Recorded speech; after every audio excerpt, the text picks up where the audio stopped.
Hello students, welcome to easy math को JEE. I am Ujjwal Kaushik, your friend. जो भी students IIT JEE की preparation कर रहे हैं उनके लिए हमारा चैनल बहुत यूजफुल है। आज एक क्वेश्चन है, let ABCD be a trapezium whose vertices lie on this parabola y square is equal to 4x. Let the side AD and BC of the trapezium parallel to y-axis. If the diagonal AC of length 25 by 4 and it passes through the point 10, then the area of trapezium ABCD. तो चलिए इस concept को समझते हैं। तो सबसे पहले अपना चित्र बना लेते हैं ताकि हमें थोड़ी क्लियरिटी हो जाए। तो यहाँ पे हमने ये ले लिया और हमें पैराबोला गिवन है y square is equal to 4x। ठीक है, तो y square is equal to 4x से कंपैरिजन करें तो ये पैराबोला जो होगा कुछ इस तरीके का आपका पैराबोला होगा, जहाँ पे a की वैल्यू 1 है, यानी कि यहाँ पे ये इसका फोकस होता है a,0, तो 1,0 फोकस हो गया। ठीक है, अब गिवन क्या है कि parabola let the side of AD and BC of trapezium be parallel to y axis. ठीक है, तो ट्रेपेजियम बनाते हैं। तो ये कोई मान लेते हैं साइड है, इसको a नाम दे देते हैं, इसको d नाम देते हैं, that is parallel to y axis. और a को लाइन है यहाँ पे आपकी BC, तो एक BC को यहाँ पे मान लेते हैं। अब BC को यहाँ पे क्यों माना मैं आपको जस्ट अभी बताऊंगा। ये हो गया B और C, क्योंकि इसके जस्ट आगे गिवन है if the diagonal AC of length 25 by 4 it passes through the point 10। तो डायगोनल को 10 से पास होना है, तो इसलिए जो अगली साइड होगी वो आगे होगी। तो चलिए डायगोनल को पास करा देते हैं, मान लेते हैं डायगोनल है। ठीक है, जो 10 से पास हो रहा है, तो ये हमारा ट्रेपेजियम बन गया। मैं ट्रेपेजियम को यहाँ पे बना देता हूँ, तो ये बन गया आपका ट्रेपेजियम। ठीक है, माफ कीजिएगा मेरी चित्रकारी के लिए, बट ट्रेपेजियम बन गया ये। ठीक है, तो देखो अब यहाँ पे एक बहुत इंपॉर्टेंट कॉन्सेप्ट आता है। आइए पहले उस कॉन्सेप्ट को समझते हैं। कॉन्सेप्ट कहता है कि मान लीजिए अगर आपको कोई पैराबोला गिवन है, तो ये पैराबोला का फोकस है a,0 या कुछ भी है, मतलब ठीक है, अभी इसको s मान लेते हैं। चलिए सारी बात छोड़िए, कोऑर्डिनेट ना मान के इसको पॉइंट मान लेते हैं कि फोकस है यहाँ पे, ये s हमें फोकस गिवन है।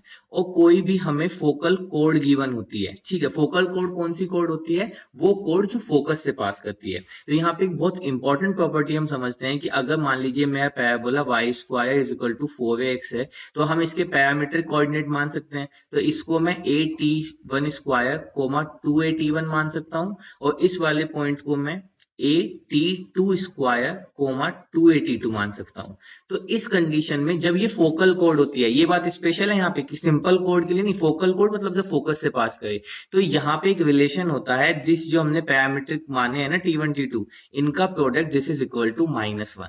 ठीक है, एक तो सबसे ज्यादा हम इस कॉन्सेप्ट को यूज करते हैं। दूसरा अभी एक और इसमें कॉन्सेप्ट इसको हम कम यूज करते हैं, बट आज यही यूज होगा कि मान लीजिए इसका नाम है ए, ये पॉइंट है ए और ये है पॉइंट बी। तो यहां से अगर हमें लेंथ लिखनी हो ना इस कोड की, लेंथ ऑफ ए भी बताना हो, तो दैट इज नथिंग बट ए। अब यहाँ पे पैरामीट्रिक कोऑर्डिनेट आप t1 के एस्पेक्ट में लेके चल लीजिए, तो t1 प्लस 1/t1 का होल स्क्वायर।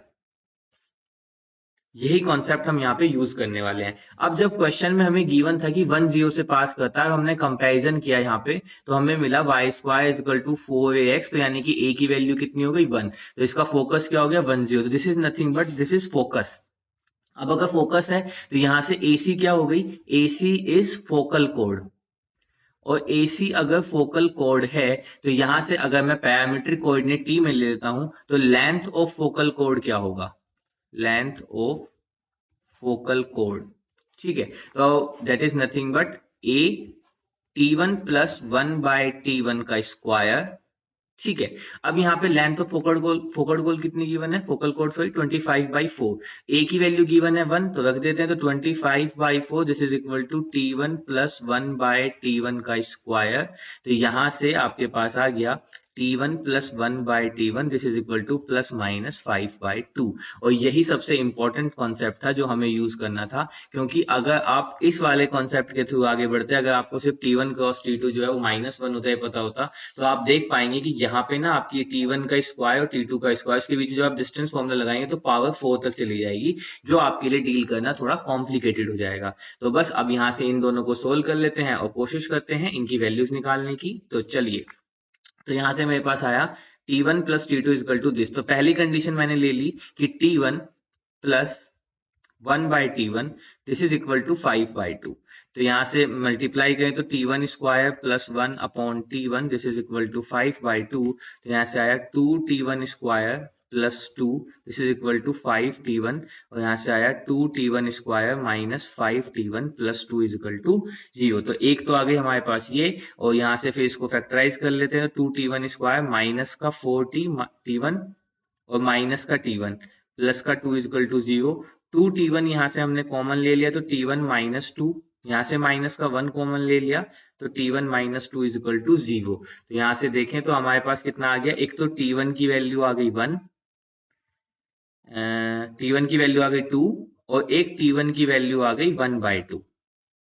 ठीक है, अब देखो यहाँ पे अगर मैं ध्यान दूं तो t1 की वैल्यू आई है 2 और 1/2। अब जो ये मेरा a था, a को मैंने क्या माना था, a t1 square coma 2a t1। ठीक है, अब अगर आप यहाँ पे ध्यान दें, अगर मैं t1 को यहाँ पे 2 ले लेता हूं तो जो इसका फर्स्ट कोऑर्डिनेट हो जाएगा वो हो जाएगा 4, जबकि यहाँ पे तो ये 1 है, तो यानी कि ये जो पॉइंट है ये पॉइंट x में 1 से कुछ कम होगा, तो यानी कि यहाँ पे t1 की वैल्यू क्या लेके चलेंगे, हाफ लेकर चलेंगे।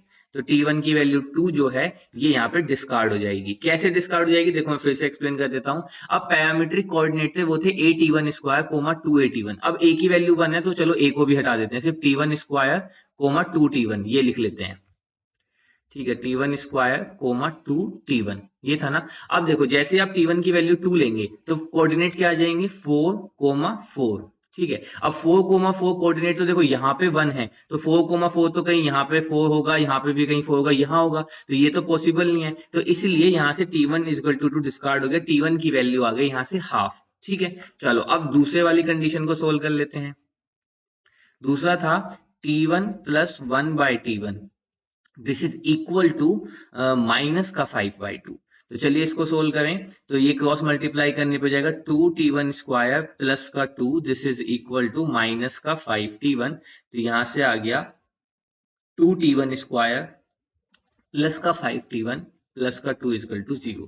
तो यहां से आ जाएगा 2t1 स्क्वायर, ठीक है थोड़ा इधर कर लेते हैं, 2t1 स्क्वायर प्लस ये हो जाएगा 4t1 plus t1 plus 2 equal to 0। यहाँ से 2t1 को कॉमन ले लिया तो t1 प्लस 2 प्लस 1 को कॉमन ले लिया तो t1 प्लस 2 इक्वल टू 0। तो यहाँ से एक तो t1 की वैल्यू आ गई माइनस का 2, ठीक है, और एक यहाँ से t1 की वैल्यू आ गई माइनस का 1/2। ठीक है, अब देखो अब यहाँ पे इंपॉर्टेंट बात क्या है, अब t1 की वैल्यू -2 अगर हम यहाँ पे लेते हैं, ठीक है, तो ये वाला जो कोऑर्डिनेट है a कोऑर्डिनेट क्या आएगा, देखो जब t1 की वैल्यू आप -2 लोगे तो एक कोऑर्डिनेट आ जाएगा 4 कोमा माइनस का 4। अगेन ये तो पॉसिबल नहीं है, तो t1 इक्वल टू -2 भी यहाँ से डिस्कार्ड हो गया।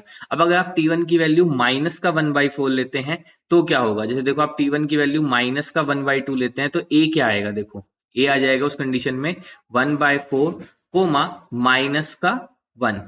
अब अगर a की वैल्यू, a तो फर्स्ट क्वाड्रेंट का है तो a की वैल्यू तो नेगेटिव हो नहीं सकती, इसलिए t1 इक्वल टू -1/2 भी डिस्कार्ड हो गया। तो यहां से सिर्फ एक वैल्यू सक्सेसफुल रही, that is t1 equal to half. तो चलिए अब इसी से अपने क्वेश्चन को सोल्व करते हैं। तो t1 इक्वल टू हाफ को लेकर आगे चलते हैं। तो यहां से जो मेरा a पॉइंट है, a पॉइंट कितना आ जाएगा, t1 की जगह पे आ जाएगा 1/4 कोमा और ये आ जाएगा आपका 1, है ना, क्योंकि t1 की जगह पे हाफ रखेंगे तो 1/4 और दिस इज 1। तो यहां से a कोऑर्डिनेट आ गया 1/4 कोमा 1।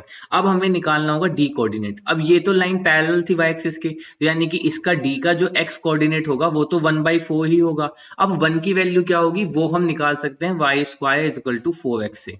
ठीक है, बहुत सिंपल है, y square is equal to x की जगह पे 1/4 पुट कर दीजिए तो y square is equal to 1। तो y की दो वैल्यू आ गई +-1। तो ऊपर वाली वैल्यू थी ये आपकी हो गई +1, तो d का कोऑर्डिनेट हो जाएगा -1। ऑब्वियस भी है, ये फोर्थ क्वाड्रेंट में तो यहाँ पे y नेगेटिव होगा। तो यहाँ से मेरा a निकल गया, d निकल गया। चलिए मैं a को भी यहीं पे लिख देता हूं ताकि हमको फिर इजी रहे। ठीक है, तो यहाँ से मेरा a कोऑर्डिनेट कितना आ गया है, a आ गया है 1/4 कोमा 1। अब हमको निकालना है c कोऑर्डिनेट। ठीक है, अब देखो c थी फोकल कोड में और हमने देखा था ये क्या था, nothing but a_t2 square coma 2a_t2। ठीक है, अब a की वैल्यू तो 1 थी तो यहाँ से 1 को रख देते हैं, तो a को हटा देते हैं तो ये आ जाएगा आपका नथिंग बट, चलिए इसको कलर भी चेंज कर देता हूँ, ये आ जाएगा t2 स्क्वायर कोमा 2t2। ठीक है, अब t2 और t1 में हमने एक रिलेशन देखा था। रिलेशन क्या था कि t2 into t1 this is equal to minus का 1। ठीक है, अब t1 की वैल्यू है 1/2, अब t1 की वैल्यू है 1/2 तो t2 की वैल्यू कितनी हो जाएगी, माइनस का 2। तो बस यहां से t2 की वैल्यू पुट करेंगे तो t2 की वैल्यू पुट करने पे कितना आ जाएगा 4 कोमा माइनस का 4। ठीक है, ऑब्वियसली सी आपका फोर्थ क्वाड्रेंट में तो x पॉजिटिव होगा, y नेगेटिव होगा। अब ये y एक्सिस के पैरेलल लाइन थी तो b कोऑर्डिनेट भी ये तो 4 हो जाएगा, लेकिन ये फर्स्ट क्वाड्रेंट में है, तो फर्स्ट क्वाड्रेंट में ये क्या होगा, इसको फिर से निकाल लेते हैं। बहुत सिंपल है, आप फिर से यही कीजिए, y square is equal to 4x से इंटरसेक्शन निकाल दीजिए। इस बार आपके x की वैल्यू कितनी है, 4 है, तो y square is equal to 16, तो y की वैल्यू आ गई प्लस माइनस 4, तो माइनस 4 इधर है, तो ये आपका प्लस का 4 है। तो इस तरह से आपको ए बी सी डी इन चारों की वैल्यूज मिल गई हैं। ठीक है, तो अब हमें निकालना है एरिया ऑफ ट्रेपेजियम। ठीक है, तो यहाँ पे लिखते हैं area of trapezium A B C D. अब देखो एरिया ऑफ ट्रेपेजियम होता है क्या है, half into sum of parallel side, sum of parallel side into distance between parallel side या हाइट बिटवीन पैरेलल साइड, कुछ भी लिख लिए। तो मैं यहाँ पे h से रिप्रेजेंट कर रहा हूँ। h है क्या, यहाँ पे हाइट है, हाइट कौन सी, जो पैरेलल साइड है उनके बीच की हाइट या उनके बीच की डिस्टेंस। ठीक है, तो this is equal to 1/2 into, अब पैरेलल साइड थी AD और BC, तो यानी कि this is nothing but AD plus BC into height क्या है, हाइट मान लीजिए यहाँ पे ये पॉइंट है, इस पॉइंट को आपने E नाम दिया और यहाँ पे ये पॉइंट है, इसको आपने F नाम दिया, तो यहाँ से आ जाएगा EF। ठीक है, अब बस इनकी वैल्यू रख दीजिए 1/2 इंटू AD। अब देखो A से D तक का डिस्टेंस क्या है, बहुत सिंपल, अब तो कोऑर्डिनेट आपको यूज करना है भाई। यहाँ से यहाँ तक का डिस्टेंस 1 है, यहाँ से यहाँ तक का डिस्टेंस भी 1 है, तो ये टोटल डिस्टेंस कितना हो गया 2, क्योंकि डिस्टेंस नेगेटिव में मेजर नहीं होता, इसलिए AD की वैल्यू आ गई यहाँ से 2 प्लस, अब देखो अब हमें निकालना है यहां से किसको, BC को। ठीक है, तो चलिए BC निकाल लेते हैं, बहुत इजी है BC निकालना भी। ये चलो तो कलर चेंज कर देते। देखो यहां से यहां तक का डिस्टेंस कितना है, F से B तक का, दिस इज 4, और F से C तक का डिस्टेंस कितना, अगेन 4, तो पूरे BC का डिस्टेंस कितना हो गया 4 + 4 यानी कि 8, तो यहाँ पे 8 लिख देते हैं इनटू EF है इनके बीच का डिस्टेंस। अब आप ध्यान दीजिए ये जो लाइन है AD ये 1/4 की लाइन है, यानी यहाँ पे x की वैल्यू है 1/4 और यहाँ पे F पे x की वैल्यू है 4, तो ये डिस्टेंस कितना हो जाएगा 4 - 1/4, तो बेसिकली ये जाएगा 15/4। ठीक है, बस इसी को सोल्व कर लेते हैं, तो इसको सोल्व करने पे कितना आ जाएगा 1/2 इंटू 8 और 2 10 इंटू 15/4, तो इसको कुछ कैंसिल होगा तो ये 5 बार गया, यहाँ से आया 75/4 and that is our right answer. I hope you are able to understand the video. If you have still doubt, you can ask to me into the comment box. Thank you very much. Please subscribe the channel. Be happy.